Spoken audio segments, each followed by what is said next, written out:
Greetings and salutations, all you beautiful individuals. It is another FBF League Unlock. Eric and Mark here with you fine folks, and we are into day 2 action. At first stand, we get the debut of the Flying Oysters, and in an especially condensed international competition, even on the bigger ones, quickly you have do-or-die matchups that happen, and at 0-1, that is exactly what Karmine Corp had on the table against Flying Oysters in their first match of the tournament, and unfortunately, Karmine Corp became Karmine Corpse, the meme fully coming alive, because similar issues from what we saw against Team Liquid rear their ugly head again here on the day, and first and foremost, this team doesn't look on the same page. Yeah, there's a lot of confusion, a lot of, pressure really seeping in to the performance of this Karmine Corp's team. And what you're seeing with these players and the way that it goes in, game 1, game 2, there really is no, pulling it together type of moment for this team where they really get it on that page and on the same, all right, this is the track, this is what we're doing, step 1, step 2, and start putting it together through the paces. It seemed to go, we're getting shelled, and it was panic mode right from the start of this series, and it never reset for Karmine. And you really saw highlighted in some of these skirmishes and team fights. Vedius was talking about it on the cast, but these engages, Yike and Targamas especially, they're going for different priority targets. One is engaging on one part of the fight, the other's going, it's never built-in synergy, which is what we saw K-Corp thrive in during that playoff push. It was the engages being on point, the team fights, everyone is a hive mind on the same page. So I don't know what has thrown a grenade into the comms for this team, but it is evident. And the skill gap, if there would be for in favor of Karmine Corp type of thing, is not significant enough that you can take that chance, take that risk where people aren't going after the same target or the high priority correct target, sequence within a team fight, within these objective areas. And that was something that absolutely cost a team like Karmine Corp dearly. The other thing was any of these opportunities, any of these chances that they were trying to go for seemed to be ones that were far too, thinking that the situation is more opportunistic than it actually was in any of these moments, and not counting that the Oysters more than skilled enough to turn it back in your face and take a cost against you.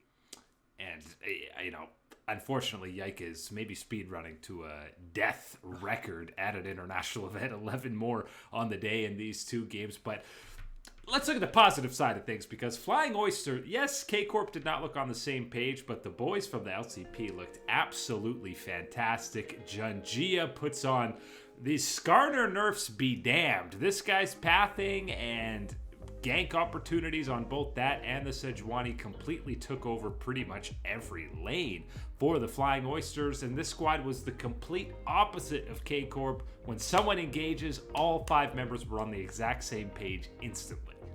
Sometimes it's hard with, a minor region or a region that isn't as, promoted in the same ways as the LCK or LPL or even the LEC and LTA, right?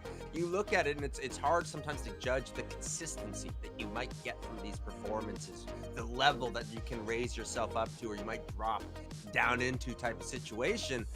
Junjia is not one of those questions when you are looking at a region like the LCP. You know that he will be able to deliver, will be able to create that type of pressure on the international stage. That's why we had questions heading into this one for Karmine Corp, knowing the performance where it was yesterday, needing that bounce back and needing specifically Yike to be, playing a role in the performance of this team and how things were going to go right and setting it up. Wasn't the case with what Junjia was putting out. He really was, on top of the poor decision making and poor choices that were coming through from Karmine Corp. His actions, his skill wasn't leaving a lot of room for that error on Karmine Corp. and he was completely backed up by the rest of his squad. We got to see pretty much all the highs from this team. You got the two-sided coin of top laners with both Rest and Driver getting a start. Rest plays the Rumble, and Driver comes in to do the Scion dance on stage to really style on KC. And listen, we've been lenient on K-Corp because it's such a, green roster, a lot of new players. But then you see the youngest guy at the tournament, Hongq, put up a fantastic debut in back-to-back games. Now, I don't think that, the total, kind of carefulness or maybe a little bit of that leniency towards Karmine Corp should all go away because of that. I think there's still some validity to that conversation. It'd be different if a G2 or Fnatic was in there, Mad Lions, Movistar Koi at this point. But what you have with this Karmine Corp team and this failure for them, it shows Hongq rising to the status, and this one for the Oysters and what he was able to do. You laid it out, the 17-year-old collecting bodies out there on the Rift today. And looking confident, like flashing aggressively, not shying away from the moment whatsoever. His potential really was something that shined through in this series, and can get you excited about this team, about the region, as well as you laid out. I like that you mentioned Rest and Driver getting that action, getting to see that angle of the Oysters in this game right away, seeing that they do utilize that 1-2 different field, different motivation in that top side. Good stuff from the Oysters. Absolute terror and despair for Karmine Corp, no question. I mean, you already saw in the they've been doing press conferences after each of these series. Targamas and Yike, they just absolute, soul has left their eyes when they're going through these interviews after just 2 best ofs, but they know, obviously, it's near impossible. It sounds dramatic to say near impossible, but because they now have lost this tiebreaker to Flying Oyster, they basically have to beat both Hanwha and TES to stay alive in this tournament. They were in a situation where the only possible, angle really out left was hoping for top eSports to lose every single game that they had left on the schedule after dropping Hanwha Life. Chalk that up. That should happen. No problem. Spoiler alerts, not really getting the reinforcements from the LTA to make sure that that's a situation. So, yes, it is Karmine Corp, unfortunately, facing down the barrel of what seems to be the first elimination at the first stand event. And I just hope they can at least get a competitive series, pick up a game against Hanwha and TES to bring something positive in their pocket when they head back to Europe. Because remember, there's 3 international events this year, and we saw FlyQuest get bodied at MSI, and the learnings that they brought back domestically and grew from the year, that's always the bare minimum positive that you can be taking from an international event like K-Corp. And again, they still have the 2 best teams of the tournament on the docket to learn from. You alluded to the other series on the day. Team Liquid looks good against K-Corp. TES looks bad against Hanwha. So it should even things out, and you should have a 50-50 coin flip on the Rift. That did not end up being the case, because it's not just Umpty who's returning to some home cooking. Kanavi obviously returning to South Korea. And I'll read you one stat that you can understand the entire series. Kanavi, 21 kills in this series. Team Liquid as a team had 18. That's not good. That's not good. That ain't good at all, my man. Yes, this was not a good series from Team Liquid. I think very quickly, watching any bits of these highlights, you can come to that conclusion through this series, but it was very much so top esports, very much so Kanavi dictating what was going on, and that was a lot of top esports success. But really, this all starts with the choices for Team Liquid trying to go for the initial, 2v2 against that Ashe Braum way too early. Yeah, I mean, really, both of these games, it's a kind of horrendous start. APA dies level 1. A bunch of summoners are popped for the other guys to survive. And that really never lets this Tristana get into this game. And the priority, on the mid lane Tristana is something else you can talk about entirely. But the damage, he did like half as much damage as a lot of guys on that Trist. And then we see in the second game, he's getting solo killed by Cream again. So it was not a great day for APA, especially when you hear Cream talking afterwards saying, I had to spam emotes because this guy kept on spamming them. That doesn't matter, the language gap, the differences between them. Emotes are universal. Emotes are universal, and as APA is learning, of course, and has learned before, I would feel, you can get it dished back to you just as much as you're dishing it out on the Rift. And if the performance like APA is giving out today, well, I think a lot of people would reevaluate just how much they're emoting or when they're doing it, what they're focusing on type of thing. You talked about it heading into today, looking at APA. One of the problems might be that champion pool. It's starting to feel relatively shallow when you're starting to try to, come up with some of these things. And with Fearless Draft involved and everything that's going to be going with that, that wasn't the look today to prioritize the Tristana the way that was right out of the gate and not getting the performance that you needed to. And obviously didn't look as comfortable on the way, especially when you look at how good Cream was on the Silas, and he had a pretty solid series across the board. But the real tragedy in that second game was seeing the dive attempts on this Aatrox over and over again. I don't know what 369 thought he was seeing and what type of emote spam we should have had from him, given what was going on. He needs his own dice emote that randomizes from 3 to 9.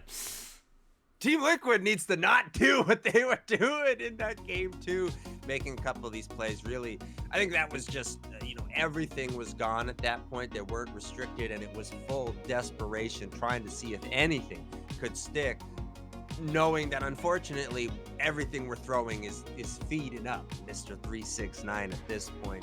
Yes, very much so controlled, a little quicker even this game too than it was in that first game. You're looking at this one, poor performances from APA, from Umpty. I think you can lump them together. Impact wasn't also so great in this one individually. You're looking maybe at Jan and Core JJ at a middling type of grade. But unfortunately, with 3 bad grades and 2 middle grades for your strength of the bottom lane, that's not cutting it against a squad like Top Esports. And that ain't cutting it against Top Esports on a bad day. And this was a pretty darn good day, seeing what you had from Kanavi, 369, Cream, Jackie Love, everybody was showing out and showing up for Top Esports today. Yeah, and I think TES getting dropped right into the Hanwha matchup to kick off this tournament was kind of the slap to the face, like cold water on the head. Whoa, okay. We got to wake up here because they seem much more locked in this set. And, Jan was great in game 1. I feel like he just never got to actually cook anything up because his teammates were getting caught out before any of these team fights actually went down. Obviously, they got a little beat down in the 2v2 lane phase in that second game. But, it was definitely a regression for Umpty and a huge level up for Kanavi on this one. But if TES can get back or play at this level against Hanwha, then we'll actually have a competitive series between those two. I think there's an angle in that game 1 if things are a little bit cleaner or more concise around the Otacon fight. I think that one maybe can swing things back around into a position where Team Liquid can fight, can utilize the strength, the currency that Jan has and has accumulated. Other than that, I don't see anything coming through in that one. And yes, Top Esports does get that benefit of facing the ultimate power at this event in Hanwha Life and understanding, all right, that's where you need to get up to. We might have fallen on our face against Hanwha Life, but right back up at it and realizing that's the level, that's the tenacity, that's the lethality that is necessary to win this event. Let's show it to a little LTA fandom.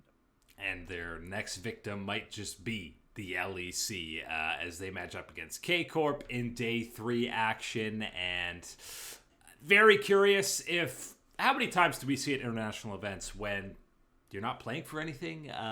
Maybe the chains come off, and I wouldn't be surprised if we see the best version of Karmine Corp that we've seen all tournament tomorrow. I really hope so, and I think that goes in part of, how do you handle things like this, and the question mark will definitely loom pretty big over a team like Karmine Corp, given the inexperience, given the greenness at this type of stage, at this type of level, the pressure that would be there. Got to hit that reset button. Just reset, as you said, teams find a way when there isn't a lot of pressure around them to get back to certain performances and these type of things and play freely. That's what you got to do if you're Karmine Corp, because everybody, I think, has got to know deep down you are better than this, and you can show that at this event. And you still got an opportunity to do so against a very worthy team in top esports. Team Liquid has the day off. Each team gets one day off in this group stage, which means we're left with Hanwha and the Flying Oysters leveling up their competition quickly from KC to Hanwha. But I'm super excited for that matchup to really see how good the Flying Oysters can play and if they can maybe catch Hanwha off guard. To be honest, I was heading into this one almost on the only hanger for it going, well, maybe it's crazy and we get an upset in this one type of thing in the situation. Maybe that's where you get the value. I think there's value right out of the gate. Doesn't need to be any stipulations or anything crazy that goes on, given what we saw from the Oysters, even if it is just going to be a regular type of win from Hanwha Life. Seeing what you got in Hong Q, seeing Junjia, seeing Doggo perform at a higher level than what we had back, it's been a while since we've seen Doggo play at this type of degree for a team. So very excited to see the Oysters get back out there, even in the matchup as an underdog against Hanwha Life. And I think a competitive series, again, even if they don't win, a competitive series will really garner them the respect that I think they deserve, because so often this region is overlooked when we get to these international events. But a beyond do or die for KC, not quite as high stakes for the other three squads matching up into day 3 action, but still just warming up and hoping and praying for some game 3s in day 3, because it was a pair of sweeps today. Yes, we need to get to start pushing it to there. And it's one of those ones where I think, is that a conversation about the first stand event as a whole? Would you rather say, okay, we've gone through everything to get here. You got these teams. It isn't all that many teams. And we are going for this long. Maybe it's best of 5s, just all the way through type of thing. You want another game of KC at this level? Woo!